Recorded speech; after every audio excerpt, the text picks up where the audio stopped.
नमस्कार दोस्तों, जय हिंद जय भारत। आज इस वीडियो में मैं बताऊंगा इलेक्ट्रिक आर्क फर्नेस के बारे में।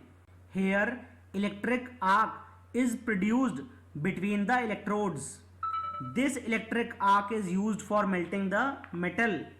The arc furnaces are used to produce mini steel structural bars and steel rods. The electric furnace is in form of a vertical vessel of fire brick.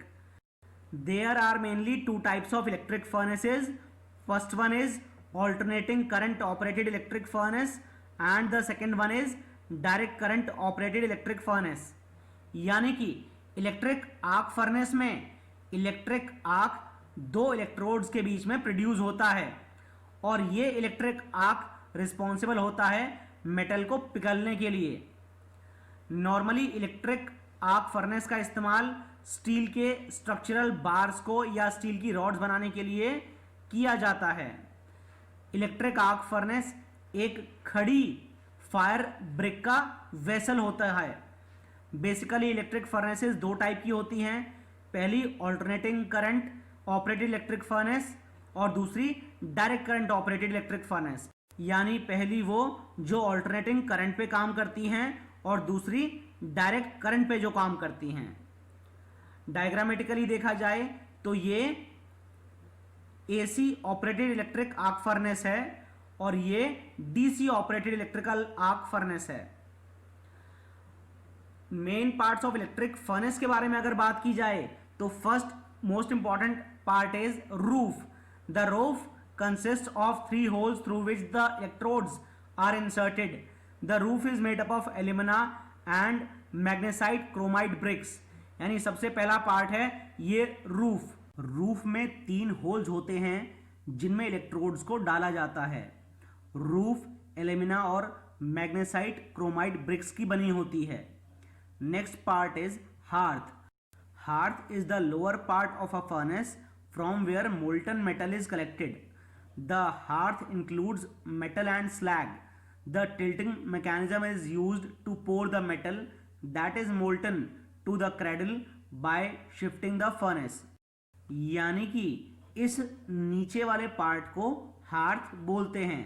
यहाँ से आपको metal liquid form में और slag liquid form में मिल जाते हैं। कई furnace में टिल्टिंग मैकेनिज्म दिया होता है जिससे आप पिघली हुई धातु को निकाल सकें। Next part is electrodes. Graphite is used as electrodes because of high electric conductivity. Carbon electrodes are also used. The electrodes positioning system helps to raise and lower the electrodes automatically.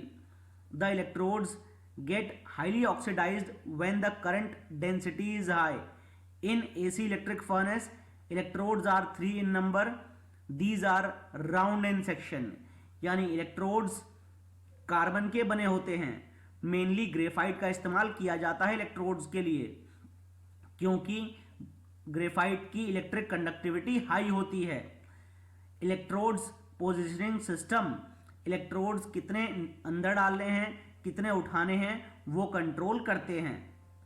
जब भी कभी ज़्यादा current density रखी जाती है तब electrodes oxidise हो जाते हैं।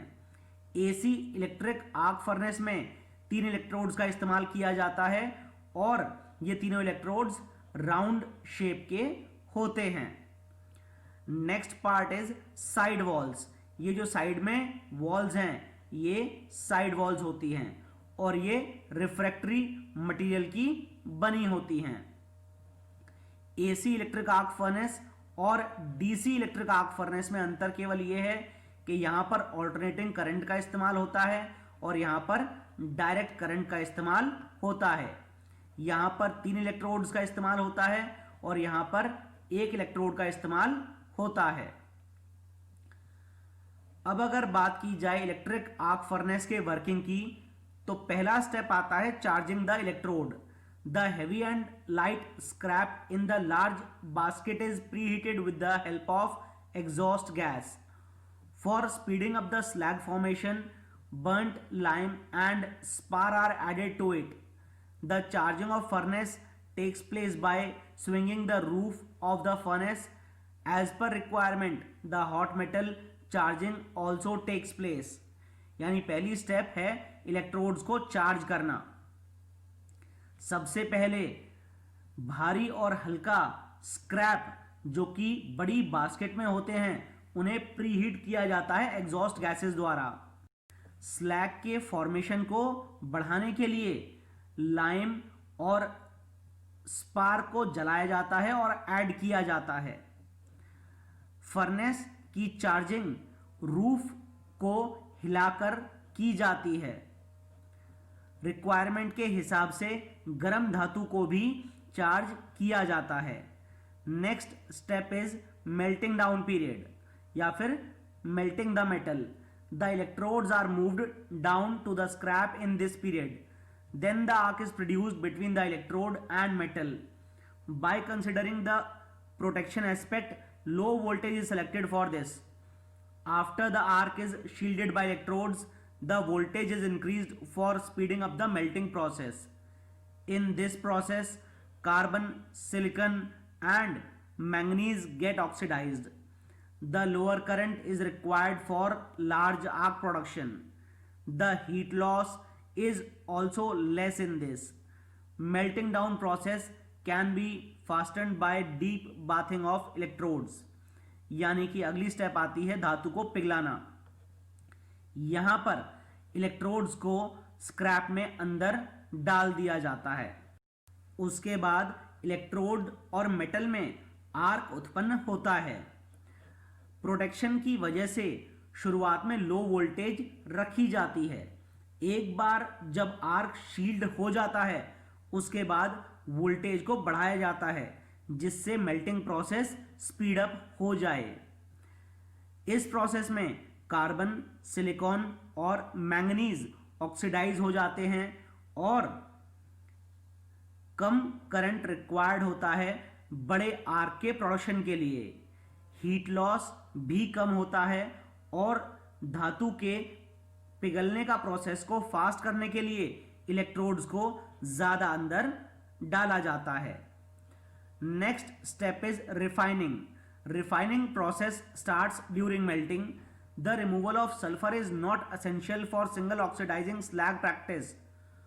Only phosphorus removal is required in this, but in double slag practice both sulfur and phosphorus are to be removed. After the deoxidizing in double slag practice, the removal of oxidizing slag is performed. Next, with the help of aluminium or ferromanganese or ferrosilicon, it gets deoxidized. When the bathing chemistry and required temperature is reached, the heat will get deoxidized. Then the molten metal is ready for tapping.